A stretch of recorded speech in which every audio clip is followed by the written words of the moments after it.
Nipitik ay hindi niya naranasan, mapagmahal, kaagapay at kakampi sa buhay, makamasa at higit sa lahat, mapagdasal. Ganito kung ilarawan ng may bahay ng pumanaw na si former Arakan Mayor Rene Robino na si Susan Robino ang buhay ng dating alkalde sa eksklusibong panayam ng Radyo Bida. Emosyonal na humarap si Ginang Susan sa news team na inalala kung paano nagsimula ang kanilang pag-iibigan na nag-ugat sa kanilang trabaho kung saan sila nagkakilala noon sa bayan ng Magpet bilang mga empleyado. Nang nabuwag ang Barangay Arakan mula sa bayan ng Magpet at naging ganap na bayan noong 1992 ay magkasama ang dalawa sa mga naunang mga empleyado ng bagong tatag na Arakan hanggang sa naging alkalde ito noong 2010 hanggang 2022. Doon sumibol ang kanilang pag-iibigan na katulad ng Arakan ay habang tumatagal ay tumatatag na nagbunga ng dalawang mga anak. Kahit na matagal na naglingkod sa publiko ang dating alkalde ay hindi nagselo sa atensyon si Ginang Susan dahil alam niya sa puso ni Mayor Robino na mahal niya ang mga tao. Amo nang ginaingon ko sa iya, ang legacy mo as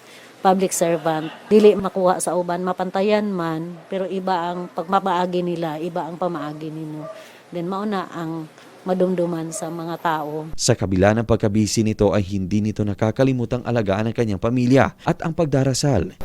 Super kamaayo. Sakit nga pamalandungan. Pagpalangga niya sa amon, nipitik wala ko nakastilaw sa iya. Kakampi ko sa tanan nga panahon. Naa siya kaagapay sa pagpadako sa amon. Every morning na may couple prayer. Mahal ko siya. Kung buhi siya, kabalo ko, kapadayon siya nga magserbisyo. Labi na sa atong Ginoo.